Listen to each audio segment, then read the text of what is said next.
അഹമ്മദാബാദ് വിമാനാപകടത്തിൽ മരിച്ച രഞ്ജിതയ്ക്ക് വിട നൽകാൻ നാട്. മൃതദേഹം ഇന്ന് നാട്ടിലെത്തിക്കും. ഉച്ചയ്ക്ക് 2:30 വരെ ശ്രീ വിവേകാനന്ദ ഹൈസ്കൂളിൽ പൊതുദർശനം നടത്തും. സംസ്ഥാന സർക്കാരിനു വേണ്ടി മന്ത്രി VN വാസവൻ അന്തിമോപചാരം അർപ്പിക്കും. രഞ്ജിതയുടെ സംസ്കാരം വൈകിട്ട് 4:30 വീട്ടുവളപ്പിൽ നടക്കും. പ്രവീൺ പുരുഷോത്തമൻ നൽകും വിശദാംശങ്ങൾ. പ്രവീൺ, രഞ്ജിത മലയാളികളുടെ ആകെ ഒരു നഷ്ടമാണ്. ആ കുടുംബത്തെ സംബന്ധിച്ച് പറയാൻ കഴിയില്ല, ഒരു തീരാ നഷ്ടമാണ്. ആ അമ്മയുടെയും മക്കളുടെയും ഒക്കെ സങ്കടം നമ്മൾ കണ്ടതാണ്, നമ്മൾ വിറങ്ങലിച്ച് പോയതാണ് അതൊക്കെ കണ്ട്.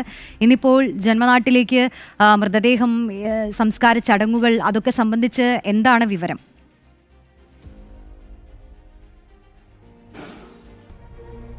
Good morning Roshni.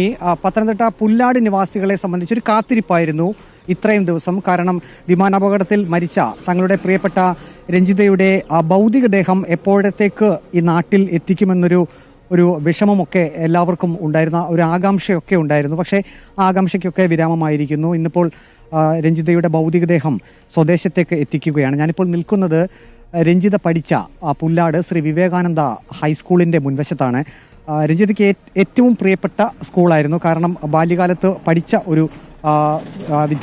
ഒരു വിദ്യാലയം. അതുകൊണ്ട് തന്നെ ഇവിടേക്കാണ് ഇന്നിപ്പോൾ ഭൗതികദേഹം എത്തിക്കുക. രാവിലെ 7 മണിക്ക് തിരുവനന്തപുരം വിമാനത്താവളത്തിൽ രഞ്ജിതയുടെ ഭൗതികദേഹം എത്തിക്കും. അതിനുശേഷം ഒരു 11 മണിയോടുകൂടി ഇങ്ങോട്ടേക്ക് എത്തിക്കും എന്നാണ് നമുക്ക് അറിയാൻ കഴിയുന്നത്.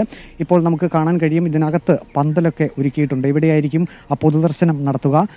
പൊതുദർശനത്തിന് ശേഷമായിരിക്കും ഇവിടെ നിന്നും കുറച്ച് ദൂരം മാത്രമുള്ള രഞ്ജിതയുടെ വീട്ടിലേക്ക് എത്തിക്കുക.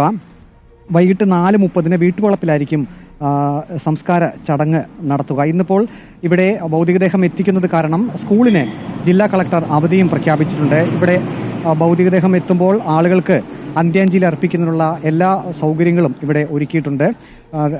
പന്തലുണ്ട്, ഒപ്പം തന്നെ മറ്റ് സൗകര്യങ്ങളൊക്കെ ഇവിടെ തയ്യാറായി കഴിഞ്ഞു. അല്പസമയത്തിനകം ജനപ്രതിനിധികളും മറ്റ് ആളുകളും ഒക്കെ ഇങ്ങോട്ടേക്ക് എത്തിച്ചേരും. പുല്ലാടിനെ സംബന്ധിച്ച് തീരാവേദന തന്നെയായിരുന്നു അഹമ്മദാബാദ് ആ ഒരു വിമാനാപകടത്തിൽ തങ്ങളുടെ കൂട്ടത്തിലുള്ള അല്ലെങ്കിൽ തങ്ങളുടെ നാട്ടുകാരിയായിട്ടുള്ള പ്രിയപ്പെട്ട രഞ്ജിത ഉണ്ടായിരുന്നു എന്ന് അറിഞ്ഞത്. ആദ്യം യാത്രക്കാരുടെ പട്ടികയിൽ ആ പേരുണ്ടെന്ന് അറിഞ്ഞപ്പോഴേ ഇവിടെയുള്ള ആളുകൾക്കെല്ലാം വലിയ വിഷമമായിരുന്നു. പിന്നീട് ആ ഒരു മരണം സ്ഥിരീകരിച്ചു കഴിഞ്ഞപ്പോൾ ആ ദുഃഖം ഇരട്ടിയായി. പിന്നീട് ഇന്ന് വരെ ആ കുടുംബത്ത് പുല്ലാട്ടെ രഞ്ജിതയുടെ വീട്ടിലേക്ക് ബന്ധുക്കളും ഒപ്പം തന്നെ നാട്ടുകാരും ജനപ്രതിനിധികളും അത് ഇന്നലെയും വരെയും അത് ആ വീട്ടിലേക്കുള്ള ആളുകളുടെ സാന്ത്വനം അത് ചെയ്യുന്നതിനുള്ള കാര്യങ്ങൾക്കായി വന്നുകൊണ്ടേയിരുന്നു.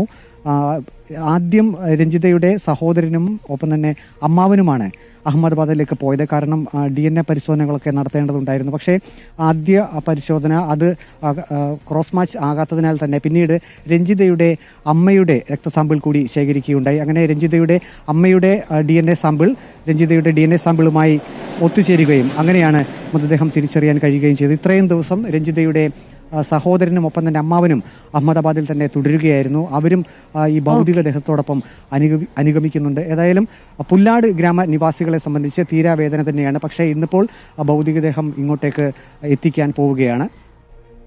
പ്രവീൺ പുരുഷോത്തമനാണ് വിശദാംശങ്ങൾ നൽകിയത്. മലയാളികൾക്കൊന്നാകെ നഷ്ടപ്പെട്ട രഞ്ജിതയുടെ സംസ്കാരം വൈകിട്ട് 4:30 വീട്ടുവളപ്പിൽ നടക്കും. അതിന്റെ അപ്ഡേറ്റുകളിലേക്കൊക്കെ നമുക്ക് ഈ ദിവസം എത്താം.